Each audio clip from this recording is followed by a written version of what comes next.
14/4/2025 இன்று காலை 11 மணி அளவில் விழுப்புரம் மாவட்ட ஆட்சியர் அவர்களை சந்திக்க காலை முதல் எதிர்பார்த்து இருந்தோம். அவர்கள் கேம்ப் சென்று இருந்ததால் சந்திக்க இயலவில்லை. டிஆர்ஓ அவர்களிடம் எங்களது கோரிக்கை மனுவை அளித்து அவர்களிடம் விளக்கி கூறினோம்.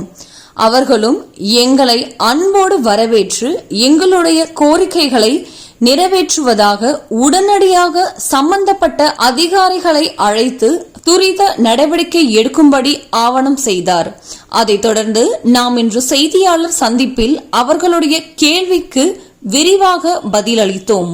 தமிழக விவசாயிகள் வாழ்வாதார முன்னேற்ற சங்கம் எங்களுடைய சங்கத்து பேர். விழுப்புரம் மாவட்டத்தில் இந்த 2 மாதத்துக்கு முன்னாடி பெய்த மழை ரொம்ப சிவிலியராக பாதிக்கப்பட்டுச்சு. அது எல்லாருக்கும் தெரியும். அதில் இந்த ரேஷன் கார்டுக்கு 1000 ரூபா போட்டாங்க. அது ஒரு 40% மக்களுக்கு மட்டும்தான் போட்டாங்க. முக்கியமாக எங்கள் விவசாய மக்கள் நிறையா பாதிக்கப்பட்டாங்க. அந்த 1000ம் போடலை. அப்புறம் ஹெக்டேருக்கு 30,000 கொடுக்குறேன்னு சொல்லிவிட்டு 3000லேருந்து 5000 வரைக்கும் தான் கொடுத்துருக்காங்க. எங்களுக்கு ஹெக்டேருக்கு 40,000 ரூபா செலவு இந்த விவசாயம் பண்ணுறதுக்கு.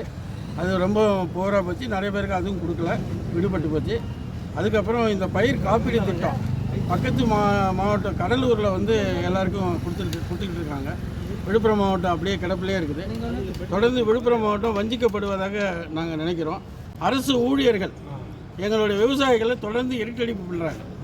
பார்த்தீங்கன்னா ஒரு 2 வருஷத்துக்கு முன்னாடி மாட்டுக்கொட்டகை வேண்டி ஒரு 32 மனு கொடுத்தோம். அந்த மகாத்மா காந்தி ஊரக வளர்ச்சி திட்டம் அந்த சம்மந்தப்பட்ட அதிகாரிக்கு அனுப்பிட்டாங்க. அந்த அதிகாரி அந்த எல்லா மனுவும் தொலைச்சிட்டாங்க. திருப்பி நாங்கள் போய் காரசாரமாக பேசும்போது அந்த அதிகாரி கொஞ்சம் ரஃப்பாக பேசினார். அதையும் சகிச்சுக்கிட்டு திருப்பி எங்களுக்கு மனு கொடுங்க, நாங்கள் பண்ணித்தரேன்னு சொன்னாங்க. அது 1 வருஷத்துக்கு முன்னாடி.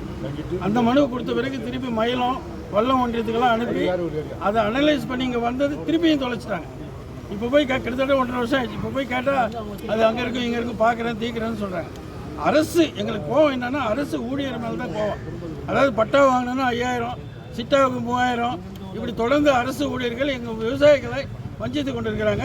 அதனால் மாவட்ட ஆட்சியருக்கு நாங்கள் மனு கொடுத்துருக்கோம். ஐயா அவர்கள் இது தகுந்த நடவடிக்கை எடுத்து வருங்காலங்களிலாவது விவசாயிகளுடைய வாழ்வாதாரத்தை உயர்த்துவதற்கு உதவி செய்ய வேண்டும்னு நாங்கள் மனு கொடுத்துருக்கோம். இது கொஞ்சம் நல்லபடியாக இவங்க முடிச்சு கொடுத்தாங்கன்னா ரைட்டு, இல்லைன்னா தொடர் போராட்டம் அறிவித்து நாங்கள் தொடர்ந்து எங்களுக்கு எப்படி முடியுமோ அந்த போராட்டம்லாம் நாங்கள் பண்ணிட்டு இருக்கோம்.